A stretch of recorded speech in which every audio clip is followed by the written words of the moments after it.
Buenas tardes con todos, les saluda Margarita García. Bienvenidos a este espacio. Hoy día vamos a tocar un tema aplicable a cualquier momento de nuestras vidas, en cualquier espacio, el tema del cambio. Y la pregunta que les pongo ahí creo que nos lleva a una reflexión. ¿Es difícil cambiar? Algunos responderemos no, otros sí, otros a veces, y así podemos obtener diferentes respuestas. Va a depender de todas las experiencias que hayamos tenido, de todo lo difícil o complicado o fácil que se nos ha hecho implementar algún cambio en nuestras vidas. Entonces, veamos un poquito, además de ya saber que nuestras células están acostumbradas a cambiar, se regeneran y a lo largo de nuestro ciclo de vida hemos sufrido cambios internos. Entonces veamos por qué se nos complica el cambio y cada uno decidirá al final si es difícil o no cambiar. Gandhi decía: cuida tus pensamientos porque se convertirán en tus palabras. Cuida tus palabras porque se convertirán en tus actos. Cuida tus actos porque se convertirán en tus hábitos. Cuida tus hábitos porque se convertirán en tu destino. Fíjense la secuencia que él plantea. Los pensamientos nos permiten emitir las palabras. De ahí podemos pasar a la acción. Tenemos actos que desarrollamos y obviamente aquellos actos que constantemente hacemos se convierten en hábitos. Si pensamos en ello, tenemos esta trilogía: pensar, sentir, actuar. Es decir, los pensamientos que tengamos van a despertar en nosotros emociones, sentimientos, los vamos a sentir y obviamente en base a ello vamos a actuar. Y esta trilogía funciona porque nosotros, dentro de nuestro hardware, dentro de nuestro sistema operativo, estamos emitiendo químicos a una velocidad muy alta. Estos químicos, en este caso, para que funcione esta trilogía, son los neurotransmisores. Y acá no importa ahorita el nombre, porque hay neurotransmisores que son inhibidores, otros que son facilitadores o que despiertan algunas acciones, algunos mecanismos dentro de nuestro cuerpo. Cada uno tiene una función en particular. Está la dopamina, la serotonina, la acetilcolina, etc. Pero el tema no es entrar a ese detalle, sino cómo es que nosotros funcionamos en base a ello. Vemos esa imagen, por ejemplo, que les he traído, que es una madre con una hija en los brazos. Esa pequeña escultura me la regaló mi hija. Y cuando la vi, me llevó a momentos muy especiales cuando la tenía ella de niña en brazos. Entonces, mis ojos ven, pero es mi cerebro el que interpreta, mi mente, mi cerebro el que interpreta esa imagen.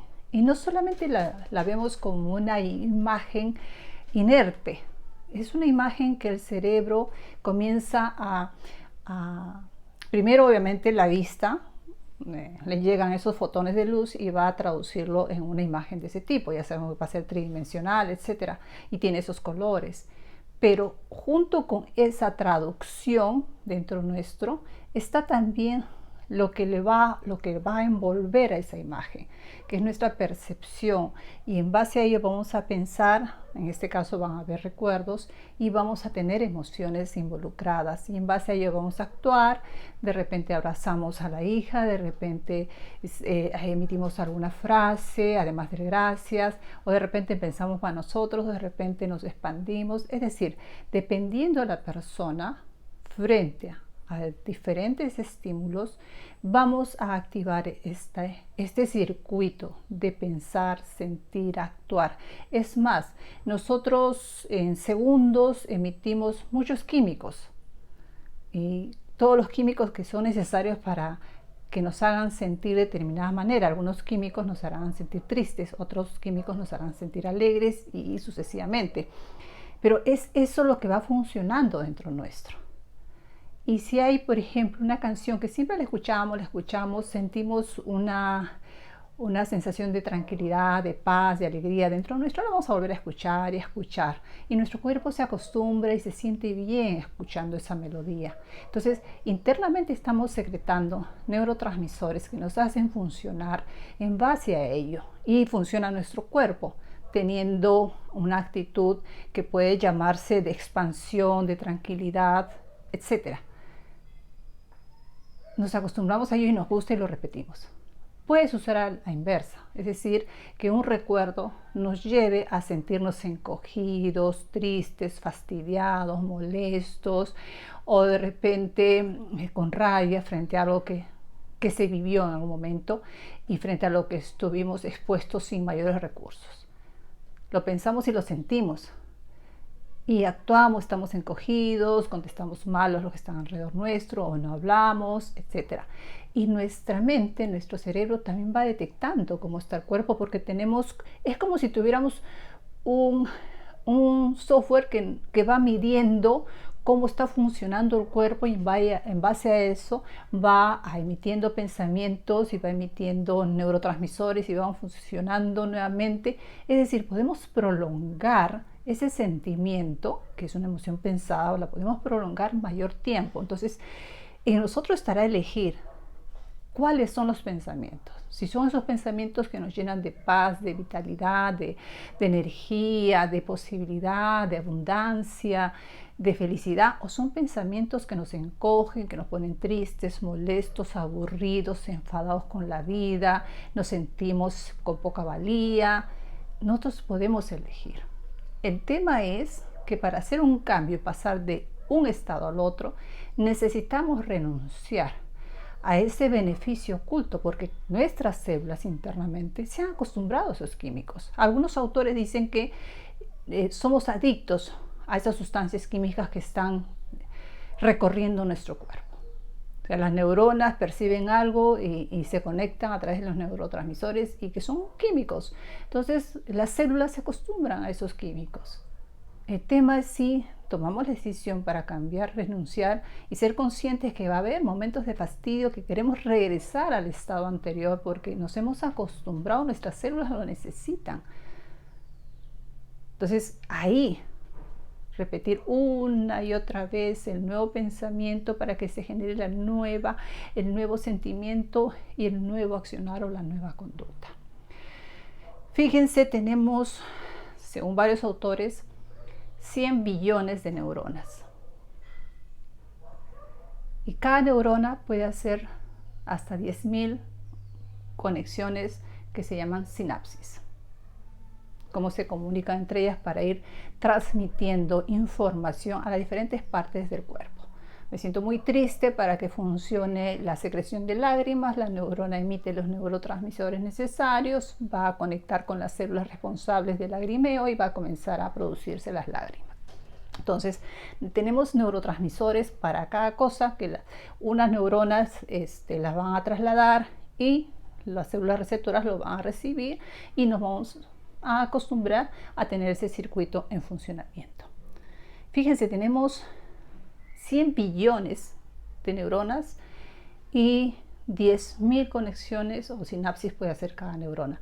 Eso es lo que se sabe hasta ahorita. De repente en un tiempo, porque la neurociencia sigue funcionando, sigue trabajando, sigue investigando, sigue descubriendo nuevas cosas. Entonces, pero ahorita tenemos eso. Fíjense la cantidad de conexiones que tenemos internas para funcionar. Es más, de toda esta cantidad, 1/3 se dedican a nuestra conducta. O sea, comandan o en base a ello funcionamos 1/3 de esta totalidad. Que por ahí leí que en términos de superficie, si pudiéramos extender todas nuestras neuronas, sus conexiones, todos serían como 3 estadios. Imagínense la cantidad. Entonces, tenemos ahí un trabajo que empieza por una decisión. Entonces, ¿qué sentimientos elegimos? ¿Qué pensamientos elegimos para poder transmutar, para poder cambiar algo y no seguir en el mismo circuito, y ya lo vamos entendiendo. O sea, porque yo siempre pienso, por decirlo en negativo, algo que me quita la paz interna, porque siempre estoy pensando en negativos, no me va a salir, no me va a funcionar, me van a rechazar esto, no voy a conseguir esto, en negativo. ¿Por qué? Internamente hay una conducta generada a lo largo del tiempo que si vamos ahondando, entrando en nuestro sistema, en nuestros órganos, en nuestro sistema nervioso, en nuestras neuronas, vamos a encontrar que hemos estado secretando esos químicos. Nuestro cuerpo se ha acostumbrado, nuestras células se han acostumbrado a esos químicos. Entonces habrá que tomar una decisión y mirar de lejos, entender que así estoy funcionando, pero que también puedo funcionar de otra manera. Es decir, si comienzo a pensar distinto, voy a generar nuevos neurotransmisores, voy a generar, si sigo persistiendo en esa forma de pensar que cambia mis sentimientos, cambia mi accionar, nuevos neurotransmisores. Pero la disciplina, la repetición va a permitir que esto sea lo que prevalezca frente a la conducta anterior, frente al hábito anterior, frente a la forma de pensar y sentir anterior. Porque esta ya tiene tiempo, es como que ya tiene músculo, tiene fuerza para hacer lo primero que se haga, o lo primero que funcione. Entonces, hay que persistir. Ese es el tema para el cambio, persistir y persistir hasta que este otro pensamiento que hemos decidido tomar para que dirija nuestra vida, este sentir y que nos lleve al actuar, pueda ser el que prevalezca en el futuro. O sea, no es solamente que vemos la imagen, esa imagen puede ser una situación que está alrededor nuestro, puede ser una fotografía, puede ser un recuerdo, puede ser una palabra que nos han dicho, puede ser una persona que nos está tratando de alguna manera. ¿Qué pensamos frente a ello? ¿Y hasta qué punto dejamos que ello gobierne nuestra vida? Va a gobernar en la medida que eso lo llevemos a nuestro pensamiento, y en base a lo que nos han dicho, lo que hemos visto, que no nos ha gustado, pensemos y podamos emitir emociones y luego pensar en lo mismo, y obviamente el cuerpo se va a resentir, va a revivir una y otra vez ello. Y en ese revivir vamos a estar siempre alimentando nuestras células con estos químicos, y se acostumbra. Tendremos que tener la fortaleza interna necesaria para tomar la decisión nosotros mismos de hacer un cambio ahí, pero comprendiendo cómo funciona esto. Percibimos la realidad, o sea, pensamos en base a lo que percibimos, y percibimos la realidad desde nuestras memorias, desde nuestros recuerdos, desde nuestro pasado, desde nuestras vivencias anteriores. Si hace un mes tuvimos una reunión con una persona y nos trató mal, y ahora nos toca una nueva reunión con esa persona, en nuestra percepción está que va a volver a repetirse lo mismo.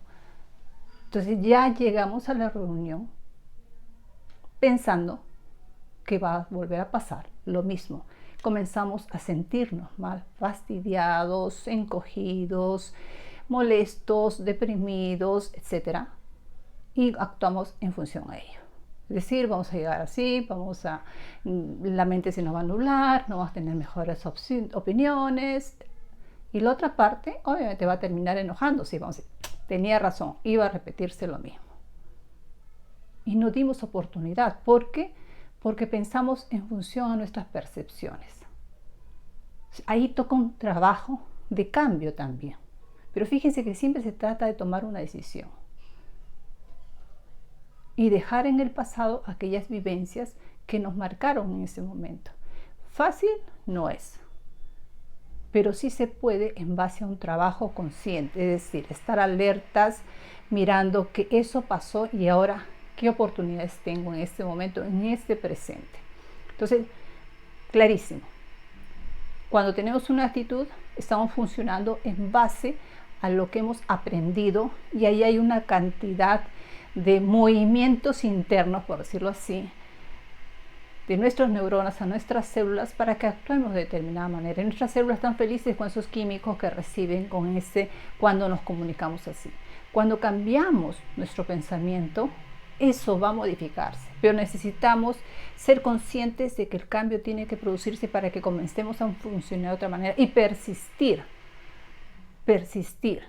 Hoy va a ser un mejor día y persistir en ello, dejando atrás el recuerdo de que ayer fue un mal día. Pero se trata de persistir y persistir para que nuestras células comiencen a aceptar los nuevos químicos en reemplazo de los anteriores. Y la percepción de la realidad siempre nos va a acompañar. Para una misma escena, para una misma imagen, para un mismo momento, cada persona tiene una lectura distinta de esa realidad. Como la imagen. Si ese número que está en el piso es la realidad, una persona lo ve como 9 y la otra persona lo ve como 6. Cada uno tiene una percepción distinta de la realidad. Ese es un ejemplo sencillo. Hay muchos. ¿Por qué? Porque en mirar no solamente participa los ojos y el sentido de la vista. Participa nuestro cerebro, nuestros recuerdos, nuestra mente, nuestras vivencias, nuestras percepciones anteriores. Entonces, cuando somos conscientes de que no siempre lo que estamos considerando como realidad es la realidad, podemos abrirnos a que la otra parte también mencione cuál es su realidad. Podemos escuchar o atender a los demás. Percibimos la realidad según nuestras conexiones neuronales. En resumen, eso nos dice Joe Dispenza, el autor del libro El placebo eres tú. Muy interesante. Ahí explica muy bien cómo él se recupera después de un accidente que lo deja postrado en cama. Entendiendo cómo funcionamos. Vemos las cosas no como son, sino como somos nosotros. Henry Mayer, fíjense, ¿por qué lo dice él? Vemos las cosas no como son, sino como somos nosotros. Por ejemplo, si les pongo este cubo frente a ustedes, unos dirán, ese es el Rubik, lo que diseñó este arquitecto de apellido Rubik. Otros dirán, es tan antiguo. Otros dirán, nunca pude armarlo. Me dejó una sensación de frustración porque nunca pude armarlo. Otros dirán, yo aprendí a armarlo rápido. Otros dirán, ese aparece en la película El sentido de la vida, creo que es. Bueno, no importa. Otros dirán, eso lo jugaba con fulano, con sutano. Eso me lo regaló mi papá. O eso me lo regaló fulano. O eso me lo gané en un concurso. Y nuestro cuerpo en ese camino está funcionando como les he mencionado. Es decir, viene la imagen, que no solamente es ver el cubo, sino todo lo que hay detrás, todo lo que hemos guardado. Y pensamos, y sin querer nos vamos a ese momento, lo pensamos y comenzamos a tener emociones y luego sentimientos. Y en base a ello actuamos. De repente alguien dirá, uy, ¿verdad? Yo tenía uno, me voy a comprar. O de repente otro dirá, de verdad que me fastidia tanto pensar en ello que el que tengo lo voy a regalar. Y otro dirá, o de repente le pasará como a mí, yo veo esto y me imagino una organización, un grupo de personas tan distintas como estos colores. Y cuando queremos ejecutar un cambio, que es llevarlos todos a que este lado se ponga de este color, este otro de este color, para que hagan, no sé, un proyecto A, un proyecto B, un proyecto C. ¿Y cómo logro que todos se pongan la camiseta amarilla, para que son los que van a hacer el planeamiento, todos se pongan la camiseta roja, para que son los que van a hacer la ejecución, todos se pongan la camiseta azul, que van a hacer los controles en el camino? ¿Cómo hago para que todos se ordenen de tal manera que cuando ordene el color rojo no desordene el azul o no desordene el amarillo, y al final mi gestión me permita que todos cambien y se ubiquen en la posición correcta para lograr algo que nos hemos propuesto como grupo humano? Fíjense, podemos sacar una cantidad de pensamientos en relación a una imagen, a un momento, a cualquier situación. Y acá también vienen los pensamientos de desvalorización. Personas que dicen, no, yo no puedo, nunca voy a aprender esto. Se me hace muy difícil, es complicado. O sea, pueden darse muchas situaciones. ¿Por qué? Porque percibimos la realidad según nuestras conexiones neuronales de cada individuo. Y además con la cantidad de millones de neuronas que tenemos y de conexiones sinápticas y la diversidad de neuroquímicos que segregamos cada uno en momentos distintos. O sea, obviamente me van a decir, no, pero acetilcolina lo tenemos todo. Sí, pero me refiero a que eso lo segregamos en determinado momento, cada persona en distinto momento, en distinta cantidad y en combinación con otros neurotransmisores. O sea, es distinto y funcionamos por ello distinto. Entonces, si cambias tu pensamiento, cambias tus emociones. Si cambias tus emociones, cambias tu actitud. Si cambias tu actitud, cambia tu vida. Si cambias tu vida, cambia tu destino. O sea, podemos construir, según Stephen Crane, si podemos hacer esos cambios, podemos cambiar muchas cosas.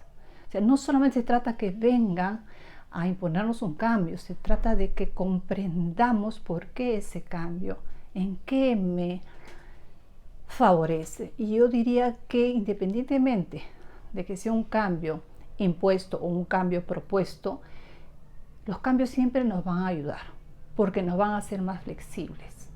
Y a veces hacemos resistencia a un cambio que nos proponen o nos imponen simplemente porque no lo entendemos o porque no, creemos que no somos capaces de ir en esa dirección. De repente ahí necesitaríamos que alguien nos apoye, que alguien nos coachee, que alguien nos explique, que alguien nos haga comprender cómo funcionamos para poder acompañar a toda la masa en lo que queremos lograr. O si estoy trabajando en mi propósito personal, entender que también puedo cambiar para alcanzar mi propósito. Y ahí les dejo una herramienta. Si tenemos una persona o nosotros nos encontramos pensando, ay, no sirvo para exponer, por ejemplo, no sirvo para exponer, me puedo preguntar, ¿es eso 100% verdad? ¿Es eso 100% exacto? ¿No sirvo para exponer? O decirle a la persona, ¿no sirves para exponer? ¿Estás seguro en un 100% o en un 1000% que no sirves para exponer? Y la persona dirá, bueno, no tanto, pero en algún porcentaje sí. Vamos quitando lo de la exactitud. Y también nos preguntaremos, ¿qué siento cuando me digo eso? ¿Cómo siento mi cuerpo? ¿Cómo me siento yo? Obviamente, o a la otra persona, ¿cómo te sientes cuando te calificas o piensas que no puedes con ello? Obviamente la persona dirá, pues no, me siento malhumorado, me siento fastidiado, se me hace difícil, pero me siento mal, no tengo, mi paz interna se altera. Luego podremos preguntarnos o preguntar, ¿y cómo tratas a los demás cuando estás en ese estado de desánimo, de fastidio? ¿Cómo tratamos a los demás? Obviamente así, desde ese espacio, con fastidio. Y de repente ahí podemos preguntar, ¿y si no pensaras así? Si no pensaras de esa manera, ¿cómo te sentirías?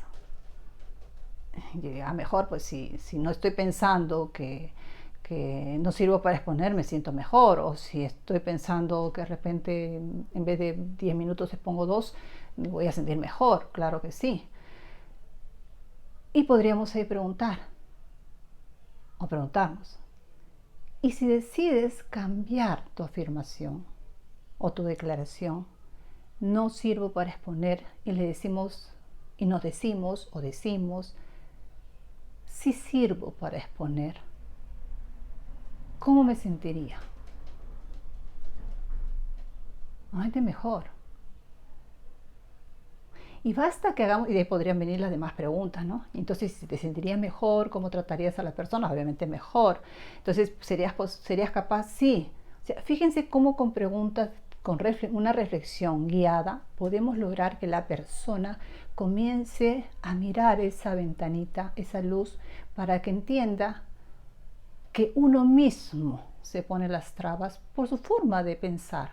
Fíjense que acá el punto, la clave, es trabajar con los pensamientos que tenemos.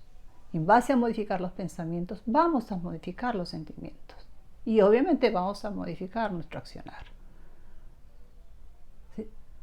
Cuando hagamos cambios en nuestra vida, dediquemos unos minutos a esa reflexión. Cuando hacemos cambios en la vida de muchas personas, como en una organización, tenemos que darles espacio, ese tiempo, para guiar el pensamiento de las demás personas hasta la aceptación de si es posible el cambio. Entonces les vuelvo a preguntar, ¿es difícil cambiar? Para quienes ya lo practican, obviamente no. Para quienes comienzan a entender que sí es posible el cambio sin tanta dificultad, solamente comprendiendo cómo funcionamos, ya la dificultad disminuye. El cambio es posible. O sea, tenemos todos los recursos dentro de nosotros para cambiar. Lo que tenemos que hacer es pensar más allá de cómo nos sentimos. Estoy fastidiado, sí. Pero independientemente que estoy fastidiado, ¿cómo puedo manejar esta situación? Y de repente ahí hacer alguna pequeña meditación, o no le llamemos meditación, una respiración consciente. Respiro, respiro, calmo la mente, regreso a las ondas de normalidad, de funcionamiento normal de mi cerebro y comienzo a pensar en la situación saliéndome y mirándome desde lejos. Desde ahí podemos tomar mejores decisiones, alejándonos un poquito del sentimiento, porque si no el sentimiento nos va a seguir manejando. Fíjense que detrás del sentimiento está nuestro cerebro emocional, que es más antiguo que el cerebro racional. Entonces necesitamos calmarlo para poder pensar y para poder tomar mejores decisiones, y en este caso respecto al cambio. Bien, eso es lo que les quería traer hoy día. Constantemente hay cambios en las organizaciones, cambios en la regulación, cambios en la situación del país, hay cambios. Elijamos que prevalezca en todo momento nuestra paz interior, que nadie nos la arrebate. Eso nos va a permitir también vibrar mejor, estar bien, y desde ese espacio de bienestar podemos pensar mejor y entrar a un circuito virtuoso de pensar bien, pensar tranquilos, pensar en paz, sentirnos bien y actuar en concordancia, tomando las mejores decisiones. Que estén muy bien. Espero que les haya servido lo que les traje hoy día. Hasta la próxima.